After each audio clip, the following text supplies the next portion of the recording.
Good morning students. यहाँ अपन बात कर रहे हैं संक्रमण धातु तत्वों की प्रथम श्रेणी स्कैंडियम से जिंक तक। प्रथम संक्रमण धातु तत्वों की श्रेणी के गुणों को यहाँ पढ़ रहे थे, जिसमें से कुछ एक गुण मैंने पिछले वीडियो में आपको बताए। जैसा कि अपन बात करते हैं इलेक्ट्रॉनिक कॉन्फ़िगरेशन। इलेक्ट्रॉनिक कॉन्फ़िगरेशन जब हम लिखते हैं स्कैंडियम से जिंक तक, तो ये देखते हैं कि क्रोमियम और कॉपर यहाँ पे अपवाद देखे जाते हैं। उसका रीजन है अर्धपूरित एवं पूर्णपूरित कक्षकों का अपेक्षाकृत अधिक स्थायी इलेक्ट्रॉनिक विन्यास, जिसके कारण उनका जो इलेक्ट्रॉनिक विन्यास है, इलेक्ट्रॉनिक कॉन्फ़िगरेशन है, वो कॉमन न होकर कुछ अलग देखा जाता है। इलेक्ट्रॉन 4s से 3d n-1d कोष में चला जाता है और इनका इलेक्ट्रॉनिक विन्यास बदल जाता है, जो सामान्य इलेक्ट्रॉनिक विन्यास के अकॉर्डिंग नहीं रहता है। यहाँ अपन और आगे इनके कुछ गुणों के बारे में पढ़ेंगे। जैसा कि पिछले वीडियो में भी मैंने बात की थी परमाणु या आयनिक त्रिज्या। देखो स्टूडेंट्स, आपको पता है कि एटॉमिक और आयनिक रेडियस की जब हम बात करते हैं, नेक्स्ट इनकी जो प्रॉपर्टी है एटॉमिक एंड आयनिक त्रिज्या, एटॉमिक एंड आयनिक रेडियस, परमाणुीय एवं आयनिक त्रिज्या। देखो किसी भी एटम की जो त्रिज्या है, उसका जो साइज है, वो दो कारकों पर निर्भर करता है। किसी भी परमाणु का जो आकार है, एटॉमिक जो साइज है, वो दो फैक्टर पर डिपेंड करता है। फर्स्ट है न्यूक्लियर चार्ज। न्यूक्लियर चार्ज, नाभिकीय आवेश, जिसे अपन बोलते हैं नाभिकीय आवेश, इस पर डिपेंड करता है। और दूसरा जो फैक्टर है, जिसे अपन कहते हैं शेडिंग इफेक्ट,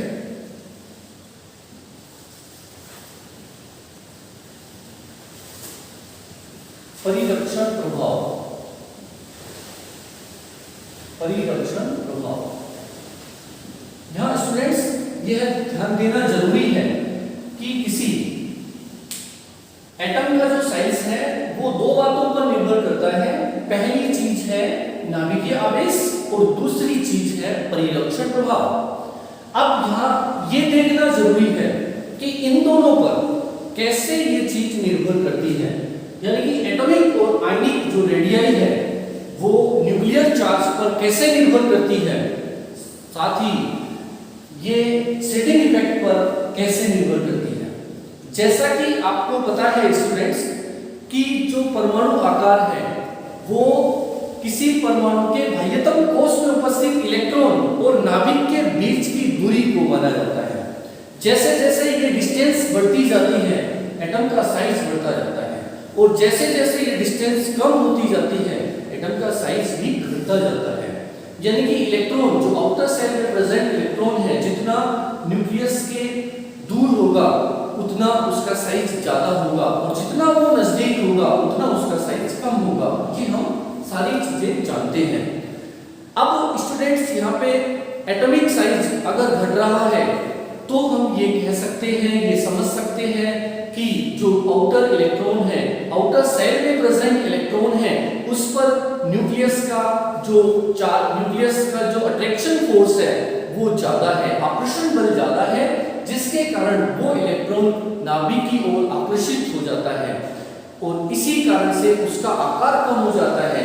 यदि आउटर सेल इलेक्ट्रॉन पर नाभिक का आकर्षण बल कम होता है, तो वो ढीला बंधता है, और ढीला बंधने के कारण वो नाभिक से दूर चला जाता है, जिससे नाभिक का आकर्षण बल कमजोर होता है, और नाभिक या परमाणु, जिसे अपन कहें परमाणु का आकार बढ़ जाता है, परमाणु बड़ा हो जाता है, एटॉमिक साइज बढ़ जाता है। तो यहाँ न्यूक्लियर चार्ज जैसे जैसे अपन बढ़ाएंगे, नाभिक पर आवेश जो कि प्लस आवेश होता है, जैसे जैसे बढ़ेगा, बाहर वाले इलेक्ट्रॉन पर नाभिक का आकर्षण बल बढ़ जाएगा, और उसके बढ़ने के कारण इलेक्ट्रॉन अंदर की ओर खींचेगा, जिससे परमाणु की जो त्रिज्या है वो छोटी हो जाएगी, परमाणु का आकार कम हो जाएगा। इस तरह से अपन कह सकते हैं कि जो न्यूक्लियर चार्ज है वो बढ़ता है, तो एटॉमिक साइज जो है न्यूक्लियर चार्ज, न्यूक्लियर चार्ज जब इंक्रीज होता है तो एटॉमिक जो साइज है वो एटॉमिक साइज क्या होगा, घटेगा। एटॉमिक साइज घटेगा जब नाभिक का आवेश बढ़ता है, नाभिक का आवेश बढ़ता है तो एटॉमिक जो साइज है, परमाणु का जो आकार है, परमाणु आकार वो स्टूडेंट्स कम हो जाएगा जब नाभिकीय आवेश बढ़ेगा। तो ओके, तो पहला जो कारक है वो है नाभिकीय आवेश। नाभिकीय आवेश बढ़ने पर परमाणु आकार बढ़ जाता है, एटॉमिक साइज बढ़ जाता है जब नाभिकीय आवेश बढ़ता है। यहाँ पे अपन कह सकते हैं कि किसी परमाणु की त्रिज्या को दो कारक प्रभावित करते हैं। पहला कारक है नाभिकीय आवेश। नाभिकीय आवेश जैसे जैसे बढ़ता है, बाहर वाले इलेक्ट्रॉन पर नाभिक का आकर्षण बल बढ़ जाता है। आकर्षण बल बढ़ने के कारण वो इलेक्ट्रॉन अंदर की ओर आकर्षित होता है, जिससे परमाणु का आकार कम हो जाता है। ये था पहला कारक। दूसरा फैक्टर जो अपन पढ़ते हैं परमाणु के आकार को जो प्रभावित करता है उसे कहा जाता है परिलक्षण प्रभाव। अब देखो स्टूडेंट्स, इसको पढ़ने से पहले कि इसका क्या इफेक्ट होगा परमाणु के आकार पर, परिलक्षण प्रभाव का परमाणु के आकार पर क्या प्रभाव पड़ेगा, क्या वो परमाणु के आकार को बढ़ा देगा या फिर वो परमाणु के आकार को घटा देगा, इसको समझने से पहले आपको यह समझना जरूरी है कि परिलक्षण प्रभाव होता क्या है, ये परिलक्षण प्रभाव क्या है। तो उसके लिए आपको सबसे पहले ये जानना जरूरी है कि परिलक्षण प्रभाव किसके कारण लगता है। परिलक्षण प्रभाव जब बढ़ता है तो परमाणु आकार पर क्या असर डलता है, और जब परिलक्षण प्रभाव कम होता है तो परमाणु आकार पर क्या असर डलता है। देखो, परिलक्षण प्रभाव का मतलब यह होता है कि बाहर वाला जो शेडिंग फैक्ट का मीनिंग बता रहा हूं, आउटर साइड इलेक्ट्रॉन पर न्यूक्लियस का जो अट्रैक्शन फोर्स है उसे इंटीरियर इलेक्ट्रॉन के द्वारा कम कर दिया जाता है, जिसके कारण आउटर सेल में प्रेजेंट इलेक्ट्रॉन पर न्यूक्लियस का अट्रैक्शन फोर्स डिक्रीज हो जाता है, और ऐसा हो जाने के कारण वो लूज बॉन्डेड इलेक्ट्रॉन हो जाता है जो ढीला बंधता है, और ढीला बंधने के कारण वो नाभिक से दूर चला जाता है। इस कारण जो परमाणु का आकार है वो बढ़ जाता है। ओके, तो शेडिंग फैक्टर जब बढ़ता है तो परमाणु का आकार बढ़ जाता है। शेडिंग फैक्टर किसके कारण लगता है? शेडिंग फैक्टर लगता है बाहर वाले इलेक्ट्रॉन, जो आउटर सेल इलेक्ट्रॉन है उससे अंदर कक्षकों में जो इलेक्ट्रॉन पाए जाते हैं उनके कारण। जैसे जैसे इंटीरियर इलेक्ट्रॉन बढ़ते हैं वैसे वैसे परिलक्षण प्रभाव बढ़ता चला जाता है। परिलक्षण प्रभाव बढ़ने के कारण नाभिक का आकर्षण बल कम हो जाता है, जिससे परमाणु का आकार बढ़ जाता है।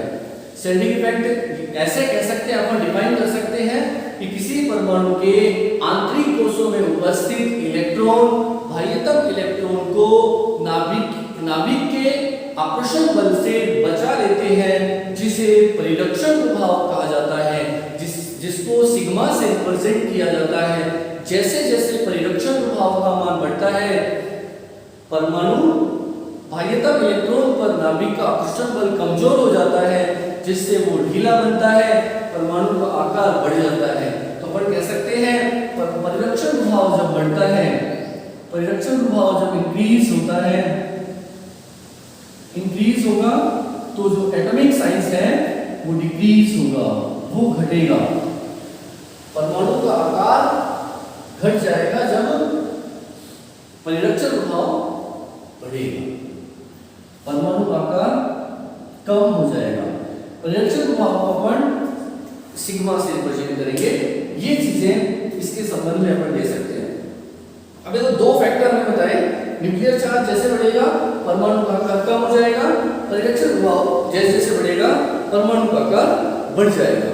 Okay, atomic size sorry increase होता है, इंक्रीज होगा, डिक्रीज नहीं होगा, इंक्रीज। परमाणु का आकार जो है वो बढ़ जाएगा, परिलक्षण प्रभाव बढ़ेगा। तो अब देखो, अब ये दोनों ऑपोजिट काम कर रहे हैं, न्यूक्लियर चार्ज और परिलक्षण प्रभाव एक दूसरे के विपरीत काम करते हैं।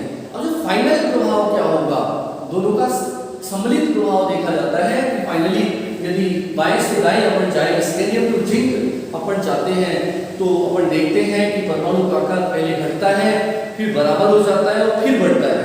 तो ऐसा कैसे हो गया? उसके लिए स्टूडेंट्स ये देखते हैं कि एक टर्म दिया जाता है जिसे कहा जाता है प्रभावी नाभिकीय आवेश, इफेक्टिव न्यूक्लियर चार्ज। प्रभावी नाभिकीय आवेश, नाभिकीय आवेश, effective nuclear charge, effective nuclear charge, प्रभावी नाभिकीय आवेश, इफेक्टिव न्यूक्लियर चार्ज, प्रभावी नाभिकीय आवेश। जेड इफेक्टिव से रिप्रेजेंट करते हैं इसे, Z effective is equal to Z minus sigma. Z effective is equal to Z minus sigma. Z है न्यूक्लियर चार्ज और ये है शिल्डिंग फैक्टर, सिग्मा है शिल्डिंग फैक्टर। यानी कि जब न्यूक्लियर चार्ज में से शिल्डिंग फैक्टर को माइनस कर दें तो जो बचता है उसे कहा जाता है जेड इफेक्टिव। ओके, प्रभावी नाभिकीय आवेश। अब देखो प्रभावी नाभिकीय आवेश का मतलब क्या है? प्रभावी नाभिकीय आवेश का मतलब होता है वो नाभिक का वह आवेश जो आउटर साइड इलेक्ट्रॉन पर इफेक्टिव होता है। ठीक है, जब किसी नाभिकीय आवेश में से परिरक्षण प्रभाव को माइनस कर दिया जाता है तो जो चार्ज बचता है नाभिक का उसे कहा जाता है प्रभावी नाभिकीय आवेश, जिसे जेड स्टार या जेड इफेक्टिव से प्रदर्शित करते हैं। देखो स्टूडेंट्स, जैसे जैसे अपन स्केंडियम टू जिंक जाते हैं तो ये देखते हैं कि एक प्रोटॉन बढ़ता है, पर एलिमेंट जैसे आगे बढ़ेंगे अपन तो नाभिकीय आवेश में +1 की वृद्धि होती है। इंक्रीमेंट कितना होता है? +1। जैसे ही अपन आगे जाएंगे, जैसे स्केंडियम से टाइटेनियम गए तो +1 हो गया, टाइटेनियम से आगे गए तो +1 हो गया। उसी तरह से पर एलिमेंट अपन आगे बढ़ते जाएंगे तो नाभिकीय आवेश में 1 इकाई की वृद्धि होती है, यानी कि नाभिकीय आवेश +1 बढ़ जाता है। और ये देखा जाता है जब एक्सपेरिमेंटली अपन एनालिसिस करते हैं डाटास का, तो ये देखते हैं कि नाभिकीय आवेश तो +1 बढ़ता है लेकिन परिरक्षण प्रभाव 0.85 बढ़ता है। परिरक्षण प्रभाव कितना बढ़ता है? 0.85, 0.85। परिरक्षण प्रभाव के मान में 0.85 की वृद्धि होती है। इस तरह से जब एक में से अपन 0.85 घटा देते हैं तो पाते हैं 1 minus 0.85। 1 Z effective is equal to 0.15। ठीक है, तो ये पाते हैं अपन कि जो नाभिकीय आवेश में 0.15 की वृद्धि होती है, 1.5 की वृद्धि होती है, जिसके कारण भार वाले इलेक्ट्रॉन पर नाभिक का आकर्षण बल बढ़ जाता है और देखा जाता है कि जो नाभिक के आकार के मान में, परमाणु आकार के मान में, एटॉमिक साइज के मान में कमी आती है। ओके, और जैसे जैसे अपन FeCO(Ni) पर पहुंचते हैं, पहले परमाणु आकार घटता है, जैसे जैसे अपन FeCO(Ni) पर पहुंचते हैं तो देखते हैं कि परमाणु नाभिकीय आवेश परिरक्षण प्रभाव के बराबर हो जाता है। तो यहाँ पे ये दोनों की वैल्यू बराबर हो जाएगी तो जेड इफेक्टिव 0 आएगा, और ऐसा हो जाने पर परमाणु आकार के मान में कोई परिवर्तन नहीं होगा।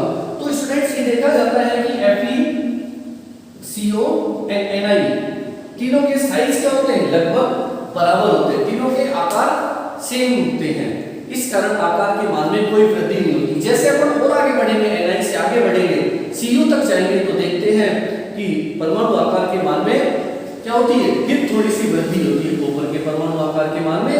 जो डाटा अपन देखेंगे एटॉमिक रेडियस के तो पाएंगे अपन कि परमाणु आकार फिर थोड़ा सा बढ़ता है। इसका मतलब फिर जो परिरक्षण प्रभाव है थोड़ा बढ़ जाता है, जिसके कारण परमाणु आकार के मान में वृद्धि देखी जाती है। तो आप इन चीजों को नोट डाउन कर सकते हो। बाकी मैंने इस यूनिट के लिए हर एक जो कैरेक्टरिस्टिक था उसके नोट्स मैंने आपको सेंड कर दिए हैं गूगल क्लासरूम ऐप पर भी, वहां पे आप देख सकते हो और यहाँ भी आप इनको नोट डाउन कर सकते हो। अभी अपन नेक्स्ट जो प्रॉपर्टी लेंगे, जैसे अभी मैंने एटॉमिक और आयनिक रेडियल के बारे में बात की, फर्स्ट मैंने इलेक्ट्रॉनिक कॉन्फ़िगरेशन के बारे में बात की, इसी तरह से थर्ड अपन लेके चलते हैं। थर्ड जो इसके अंदर प्रॉपर्टी लेंगे वो है boiling point and melting point, गलनांक एवं क्वथनांक। ओके,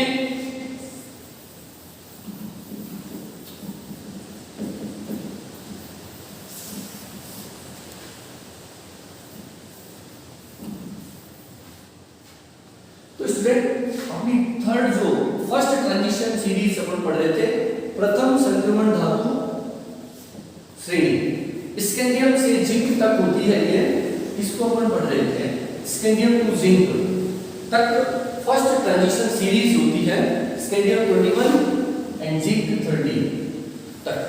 तो इसकी थर्ड प्रॉपर्टी है बॉइलिंग पॉइंट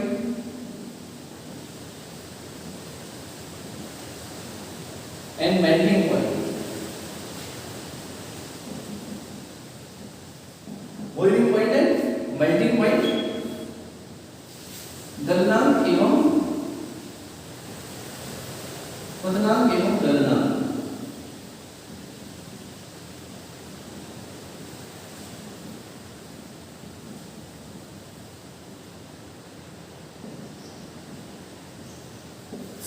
पतनांक एवं गलनांक। देखो स्टूडेंट्स, ट्रांजिशन मेटल की फर्स्ट सीरीज में देखा जाता है कि जो गलनांक और पतनांकों के मान हैं वो जैसे जैसे मेटेलिक बॉन्ड बनाने की प्रॉपर्टी बढ़ती है वैसे वैसे बढ़ते हैं, और जैसे जैसे मेटेलिक बॉन्ड धात्विक बंध बनाने की प्रवृत्ति कम होती है, इनके गलनांक और पतनांकों के मान में कमी आती है। क्या कहा मैंने? जैसे जैसे संक्रमण धातु तत्वों में धात्विक बंध बनाने की प्रकृति बढ़ती है, गलनांक एवं पतनांकों के मान बढ़ते हैं, और जैसे जैसे धात्विक बंध बनाने की प्रवृत्ति कम होती है, गलनांक एवं पतनांकों के मान क्या हो जाते हैं? कम हो जाते हैं। एक दूसरी चीज और यहाँ पे आप ध्यान रखोगे कि ये देखा जाता है संक्रमण धातु तत्वों के बॉइलिंग पॉइंट और मेल्टिंग पॉइंट, गलनांक और पतनांकों के मान एस ब्लॉक तत्वों और पी ब्लॉक तत्वों से अधिक होते हैं। उसका रीजन क्या है? देखो, जनरल इलेक्ट्रॉनिक कॉन्फ़िगरेशन, सामान्य इलेक्ट्रॉनिक विन्यास, जैसा कि हम जानते हैं किसी भी एलिमेंट का इलेक्ट्रॉनिक जो विन्यास है उस एलिमेंट की प्रॉपर्टी को प्रदर्शित करता है। तो यहाँ पे आपको ध्यान देना जरूरी है कि जो s ब्लॉक हैं उनका सामान्य इलेक्ट्रॉनिक विन्यास होता है ns 1 से 2। इनका सामान्य इलेक्ट्रॉनिक विन्यास है ns 1 से 2, और जो p ब्लॉक तत्व होते हैं उनका है ns2 np 1 से 6।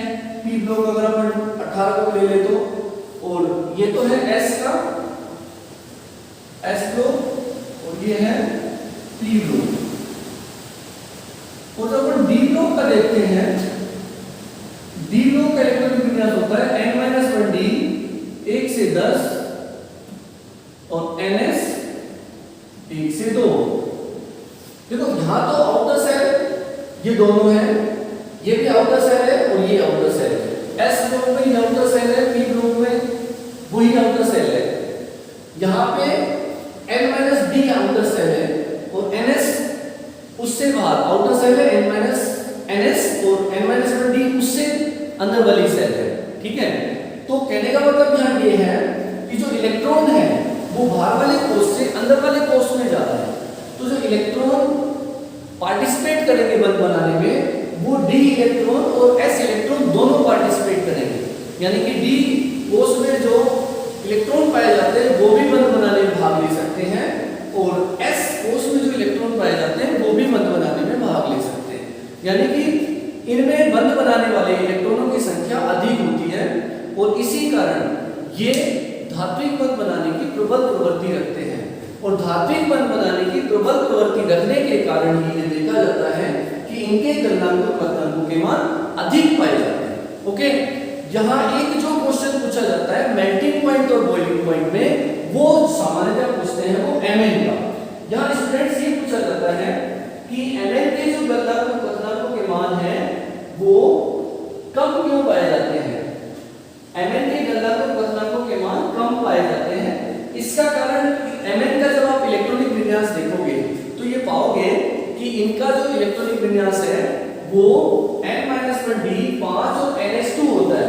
ऐसा होने के कारण इनके धात्विक बंध बनाने की प्रवृत्ति कम पाई जाती है, और धात्विक बंध बनाने की कम प्रवृत्ति पाए जाने के कारण Mn का जो गलनांक और पतनांक है, Mn का जो इलेक्ट्रॉनिक विन्यास है वो है n-1d 5 और np ns2। ये स्थायी इलेक्ट्रॉनिक विन्यास है। स्थायी इलेक्ट्रॉनिक विन्यास, electronic configuration, stable electronic configuration होने के कारण धात्विक बंध बनाने की प्रवृत्ति कम पाई जाती है। मेटेलिक बॉन्ड नेचर प्रवृत्ति कम होती है, धात्विक बंध बनाने की प्रवृत्ति कम होती है। धात्विक बंध बनाने की प्रवृत्ति कम होने के कारण इनके बोइलिंग पॉइंट और मेल्टिंग पॉइंट के मान कम पाए जाते हैं। ठीक है, तो आप ये नोट डाउन कर सकते हो। इसके बाद नेक्स्ट टॉपिक नेक्स्ट वीडियो में। थैंक्स।